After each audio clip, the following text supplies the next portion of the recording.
सबको जय यीशु की।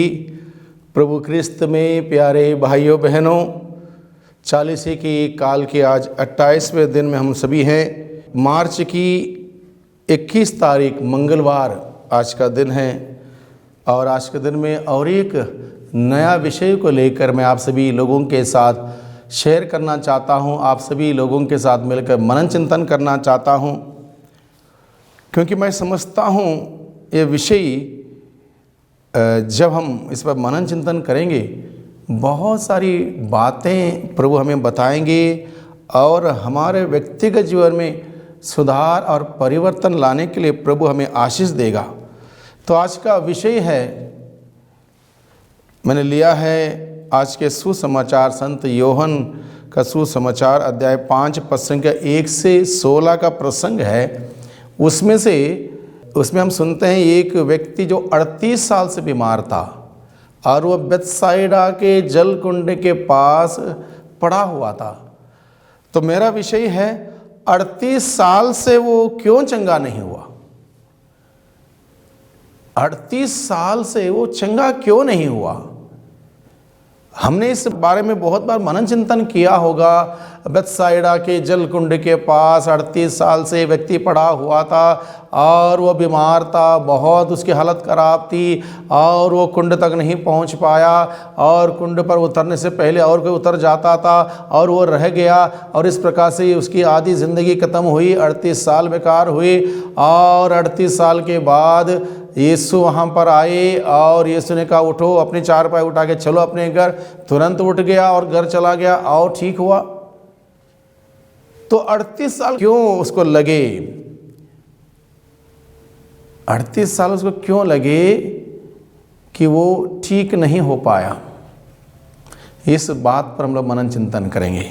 हम सबों को पता है कि प्रभु यीशु मसीह 33 साल की उम्र में मर गए और ये व्यक्ति कितने सालों से वहां पर था, 38 सालों से। यानी कि प्रभु यीशु मसीह पैदा होने से पहले से ही ये व्यक्ति बेथसाइदा के उस जल कुंड के पास पड़ा हुआ था। प्रभु यीशु मसीह के इस दुनिया में आने से पहले ही तब से वो पड़ा हुआ था, क्योंकि प्रथा थी कि लोग वहाँ पर जाएंगे, ईश्वर का आत्मा आएगा, पानी जल कुंड का जल को लहराएगा और सबसे पहले उतर पड़ेगा, वो ठीक होगा। ये प्रथा थी। इस प्रथा को चलते यीशु मसीह इस धरती पर आने से पहले से ही ये व्यक्ति उस जल कुंड के पास जाके पड़ा हुआ था। अब मेरा सवाल है, 38 साल से वो चंगा क्यों नहीं हुआ। मान लो, उदाहरण के तौर पर मान लो यह व्यक्ति जल कुंड के आसपास बैठा हुआ था। वो कुंड मान लो एक प्रकार का राउंड शेप में था, इमेजिन करते हैं राउंड शेप में था और वहाँ पर वो बैठा था जाके कि जैसे ईश्वर का आत्मा आएगा, जल कुंड का जल लहराएगा, मैं सबसे पहले उतरूं और मैं ठीक हो जाऊं और मैं अपने घर चला जाऊं। और जहाँ वो बैठा हुआ था, मैं समझता हूँ बढ़िया से अपने बिस्तर बढ़िया से रख के, जैसे कि इस प्रसंग में प्रभु उसको क्या बोलता है। प्रभु बोलता है, ईसा ने उसे पड़ा हुआ देखा और यह जानकर कि वह बहुत समय से इसी तरह पड़ा हुआ है, उससे कहा, क्या तुम अच्छा हो जाना चाहते हो। रोगी ने उत्तर दिया, महोदय मेरा कोई नहीं जो पानी के लहराते ही मुझे कुंड में उतार दे, मेरे पहुंचने से पहले उसमें कोई और उतर पड़ता है। ईसा ने उससे कहा, उठ कर खड़े हो जाओ, अपनी चारपाई उठाओ और चलो। अब यहाँ पर ध्यान देने वाली बात यह है, उसकी चारपाई। हो सकता है बहुत बार हम लोगों ने उस व्यक्ति को देखा, उसकी बीमारी हालत को हमने सोचा होगा, उसकी चारपाई के बारे में नहीं सोचा। वो चारपाई लगा के बैठा हुआ था। उसकी मेन प्रॉब्लम क्या थी, उसकी चारपाई। चारपाई उसने बहुत बढ़िया से सजा के सवार के रखी थी। वो चारपाई पर वो बैठा हुआ था, जैसे कि यहाँ पर लिखा है, प्रभु ने कहा, अपनी चारपाई उठाओ और चलो। उसने अपना बेड बना रखा था वहाँ पर, अपनी दुकान या अपना कमरा, अपनी चारपाई। चारपाई आराम करने का जगह, कंफर्टेबल प्लेस। वहाँ से उठ पाना बहुत सारे लोगों के लिए दिक्कत होती है, खास करके उत्तर भारत में जाड़े के समय में लोग चारपाई छोड़ के बाहर नहीं आना चाहते हैं। थोड़ा और सो जाएं, बाहर ठंड है, और थोड़ा आराम कर लें।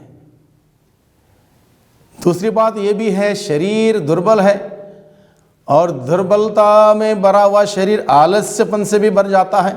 आलस्यपन के वजह से भी लोग बहुत लंबे समय तक सोते हैं। सुबह हो गया 5 बज गए, 6 बज गए, 7 बज गए, 8 बज गए, 9 बज गए, और मैंने कई लोगों से सुना लोग 10-10 बजे तक सोते हैं।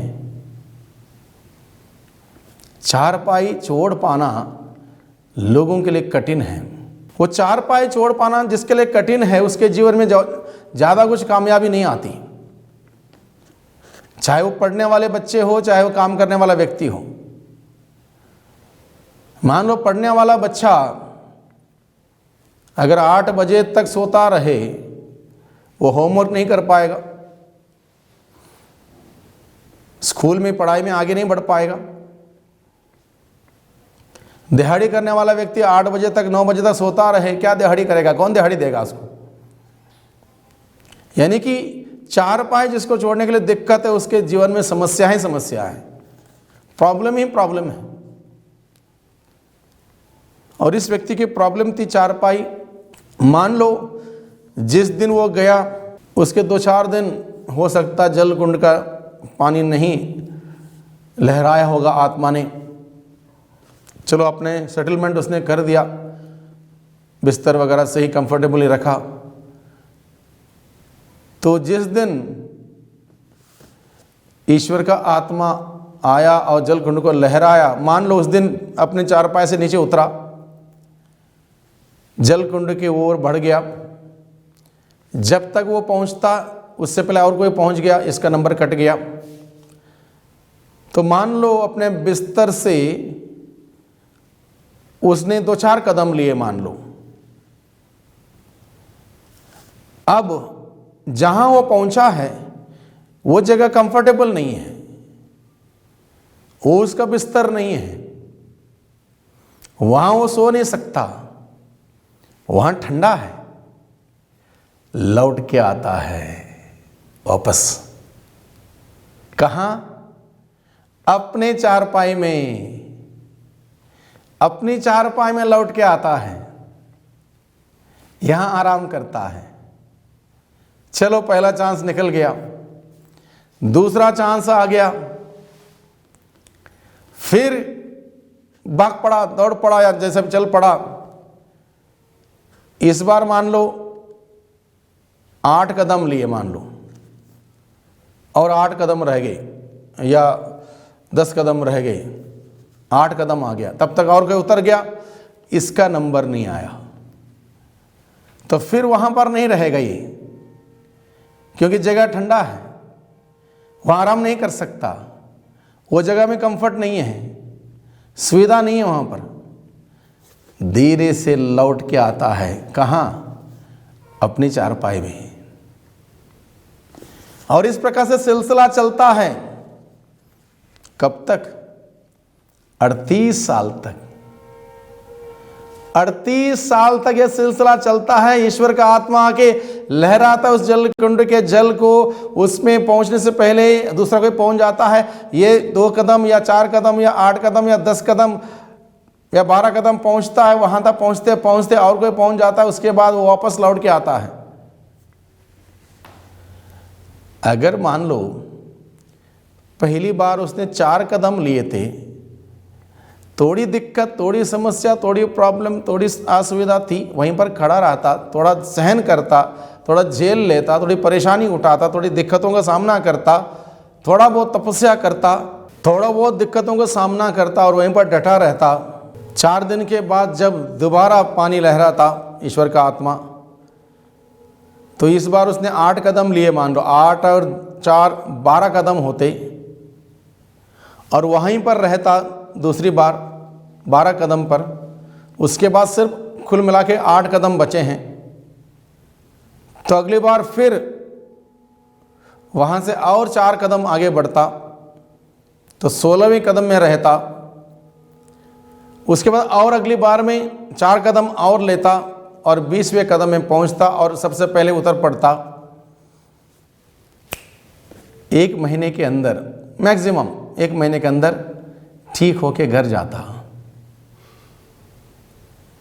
लेकिन यहां पर उसने कितने समय लिए? 38 साल। क्यों नहीं पहुंच पाया? अपनी चारपाई वो छोड़ना नहीं चाहता था, अपना कंफर्टेबल प्लेस, बेड। और इस बेड के साथ जुड़ी हुई बहुत सारी बातें हैं। ये आराम करने का जगह है, सुख प्राप्त करने का जगह है, आनंद लेने का जगह है। लोग सुख प्राप्त करने के चक्कर में, आनंद प्राप्त करने के चक्कर में, आराम फरमाने के चक्कर में, सुख सुविधा में रहने के चक्कर में अपने जिंदगी में आगे नहीं बढ़ पाते। इसलिए इस व्यक्ति को 38 साल लगे, वो भी 38 साल के बाद यीशु नहीं आते, तब उसकी पूरी जिंदगी वहीं पर रहती और उसी में मरता, जीवन उसका वहीं पर समाप्त होता। 40 की अवधि में प्यारे भाइयों बहनों, मैंने ये विषय इसलिए लिया, 38 साल से ये व्यक्ति चंगा क्यों नहीं हुआ? हम लोग हमारा कंफर्टेबल प्लेस, बिस्तर या चारपाई, आनंद लेने वाला, सुख प्राप्त करने वाला जगह हम छोड़ना नहीं चाहते, तकलीफ नहीं उठाना चाहते, त्याग तपस्या करना नहीं चाहते। थोड़ी सी असुविधा हुई हम बुन बनाने लगते हैं। 40 के समय हम लोग इन सभी बातों को सीखें, इन सभी बातों को सीखें, थोड़ा सा तकलीफ उठाएं। जो घुटने नहीं टेकते 40 में घुटने टेकना शुरू करें। जो प्रार्थना नहीं करते प्रार्थना करना शुरू करें। जो हाथ उठा के प्रार्थना नहीं करते कम से कम 5 बार है हमारे पिता हाथ उठा के करें। जो उपवास नहीं करते थे उपवास करना सीखें। 40 के अवधि में अपने शरीर को, जो कमजोरियों से भरा हुआ पुतला है, इसको ट्रेनिंग दें, इसको तपाएं और त्याग तपस्या के द्वारा पाप की उस भेड़ियों को तोड़ डालने के लिए सच्चा पश्चाताप करें, पाप स्वीकार करें। ईश्वर की आशीष आएगी, चंगाई प्राप्त होगी। इसलिए प्रभु ने उस व्यक्ति से सवाल किया, क्या तुम अच्छा हो जाना चाहते हो? हाँ, चाहता तो हूं, लेकिन करूंगा कुछ नहीं। प्रभु हम सबों से भी पूछता है, क्या तुम अच्छा हो जाना चाहते हो? जी हाँ प्रभु। इसलिए प्रभु कहता है, तुमको मैंने 40 की अवधि दी है ताकि अच्छे बनो, जितना अच्छे हो और अच्छे बनो, जहां पहुंच चुके वहां से और आगे पहुंचो, आध्यात्मिक जीवन में और तरक्की करो। लेकिन ऐसा नहीं होता। एक साधना में गए, 3 दिन की साधना थी, साधना में गए, तीसरे दिन के बाद निर्णय लिया, आज से मैं ये काम नहीं करूंगा, ये आदत छोड़ दूंगा, ये काम छोड़ दूंगा, ऐसा करूंगा वैसा करूंगा, रोज मिस्सा में जाऊंगा, प्रार्थना करूंगा, घर में भी प्रार्थना होगी, रोजरी भी होगी, प्रभु का वचन भी पढ़ूंगा, वो भी करूंगा, ये भी करूंगा, क्रूस का रास्ता भी करूंगा, सब कुछ करूंगा। बाहर बहुत सारे निर्णय, 8 कदम लिए मान लो, 8 दिन बीत गए, फिर धीरे धीरे धीरे लौट गए, जहां थे वहीं पहुंच गए। और एक बार साधना में गए और बहुत बड़े निर्णय लिए, 12 कदम लिए इस बार। 12 दिन बहुत परिवर्तन आया, 13वें दिन से फिर वापस लौट के आए, जहां थे वहीं पर आए। 40 की अवधि आई, 15 कदम आगे बढ़ गई आध्यात्मिकता में। 40 के बाद ईस्टर आया, खूब दबा के पार्टी हुई, खूब खाया पिया। अरे प्रभु मसीह का पुनरुत्थान हुआ है, सारे जोर शराबे में जश्न मनाया। 15 दिन के बाद फिर लौट के आए, जहाँ थे वहीं पर लौट के आए।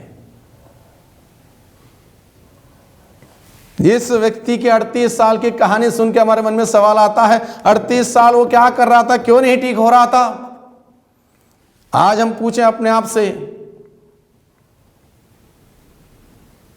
मान लो किसी की उम्र 40 साल है, 38 साल से बेटा क्यों झूठ बोल रहे हो? आज तक झूठ ही बोलते आए हो, 38 साल में एक ही जगह पड़े हो। मान लो किसी की उम्र 45 साल है, 38 साल से दूसरों को दुखी करते आए हो, बड़ों का आदर ना करते हुए, बड़ों की बात ना मानते ना सुनते हुए, अब अपने जीवन में और तुम्हारे साथ जो रहते हैं उनको दुखी करते आए हो। 38 साल से एक ही गंदगी में क्यों रहे हो? बहुत सारी बातों को लेकर हम लोग अपने जीवन में लागू करके देख सकते हैं। हमें उसकी साल बहुत लंबे लगते हैं, 38 साल में क्यों ठीक नहीं हुआ? मान लो कोई 60 साल का हो चुका है, 38 साल से वासना में क्यों पड़े हुए हो? गलत संगति में क्यों पड़े हुए हो? गलत आदतों में क्यों पड़े हुए हो? हम सवाल करें, क्यों नहीं बाहर आ पाते? क्यों छुटकारा नहीं मिल पाता? क्यों चंगाई नहीं मिल पाती? प्रभु पूछता है, क्या तुम अच्छा होना चाहते हो? क्या तुम सीरियस हो? Are you serious about it that you want to be healed? प्रभु पूछता है। हम लोग सीरियस नहीं है, 2-4 कदम लिए, 2-4 दिन के बाद वापस उधर प्रार्थना में गए, इधर प्रार्थना में गए, उधर प्रार्थना में गए, और कहीं गए, बड़े बड़े निर्णय, 15 दिन में वापस जहां थे वहीं पर। विकास नहीं हो रहा, जिंदगी यूं ही आगे नहीं बढ़ती। हमें गंभीरता से डिसाइड करना होगा, निर्णय लेना होगा कि मैं अच्छा होना चाहता हूं, मैं चंगा होना चाहता हूं, मैं ठीक होना चाहता हूं, इन सभी प्रकार के बुराइयों से छुटकारा पाना चाहता हूं, बुरी आदतों से, बुरे संगतियों से मैं छुटकारा पाना चाहता हूं। I am serious about it.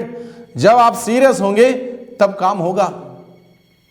ज़क्कैयुस के मन में एक सीरियस डिसीजन आया, जिज्ञासा आई, मुझे यीशु को देखना है, and he was very serious about it. ये बहुत तीव्र इच्छा शक्ति थी, मुझे यीशु को देखना है। दिक्कतें उसके सामने थी, लेकिन पार किया उस दिक्कतों को उसने। वो गया यीशु के रास्ते में, यीशु के रास्ते में चला, यीशु का इंतजार किया, यीशु मिले, जीवन बदल गया। भाइयों बहनों, हम लोग आज के दिन में इस 40 के इस अवधि में मनन चिंतन कर रहे हैं। 38 साल से वह व्यक्ति क्यों ठीक नहीं हुआ? यही सवाल अपने आप से पूछें, 38 साल से मैं इस आदत से बाहर क्यों नहीं आ पाया? इस बुराई से क्यों नहीं छुटकारा पा पाया? इस गलत संगति क्यों नहीं छोड़ पाया? ऐसी मेरे व्यवहार क्यों नहीं मुझसे अलग हुए? 38 साल से मैं क्या कर रहा हूँ? विचार करें और प्रभु की सहायता मांगे, प्रभु की कृपा मांगे, प्रभु का अनुग्रह मांगे। 40 के इस अवधि में हम लोग पक्का और सच्चा ईमानदारी का निर्णय लें। मैं यहाँ से उठूंगा और जाऊंगा प्रभु के और पिता के पास जाऊंगा, सच्चा पश्चाताप करें, पाप स्वीकार करें और प्रभु की कृपा मांगें। प्रभु हमें सारे बंधनों से छुटकारा देगा। आइए हम प्रार्थना करें।